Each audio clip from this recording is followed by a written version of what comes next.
Anong kultura kaya mayroon ang pamilya ninyo? Well, isang mahalagang bagay yon na dapat alam natin. Anong kultura kaya mayroon ang dambana natin? Mahalaga rin yon para tayo'y mag-grow.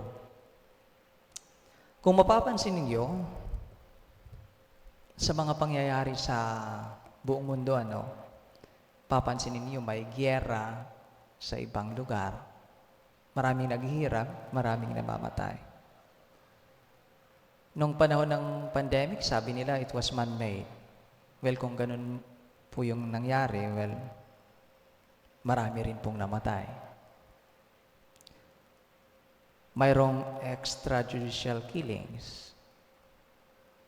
May mga lugar na legal ang abortion. May mga lugar na legal ang divorce. Tapos, yung environment natin, parang pasira ng pasira.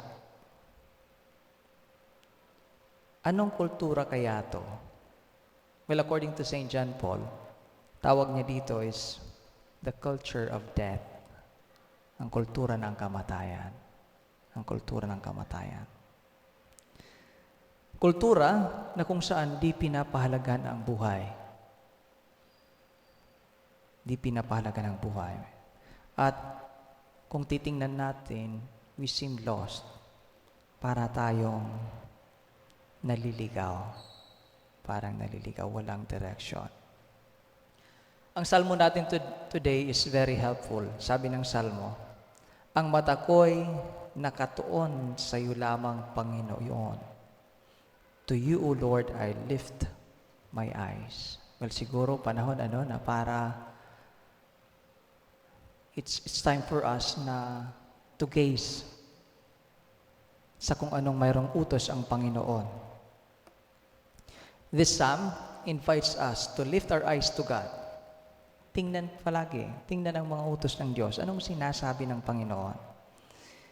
At kung gagawin natin ito, ang result po is that we will come to know na ang Diyos natin ay Diyos ng mga buhay.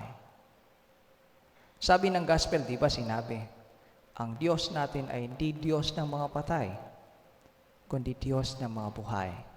Ang kultura niya ay buhay, hindi kamatayan. St. Paul, sa first reading, makikita natin na sa St. Paul, first reading, grateful siya. Nagpapasalamat siya sa Diyos. And he calls the people, sabi niya, do not be ashamed of your testimony. Huwag pong ikahiya kung ano ang nalalaman ninyo about sa Diyos. In other words, parang sinasabing, go out and preach it. Ipahayag. Tapos sabi pa ni St. Paul, bear your share of hardship for the gospel. Mahirap po, Mahirap pong magpahayag about the sanctity of marriage, tapos yung kultura ng bansa is divorce, yung language ng bansa is divorce. Mahirap po yun. Pero sabi ni St. Paul, bear your share. Bear your share. Each of us, mayroong bahagi. Mayroong bahagi. Kung titingnan natin yung readings today, dalawa po ang hamon. Dalawa pong hamon. Whatever yung kultura man sa ating pamamahay. Una, lift your eyes to God. Lift your eyes to God. Saan kaya tayo nakatingin ngayon? Diba? Lift your eyes to God.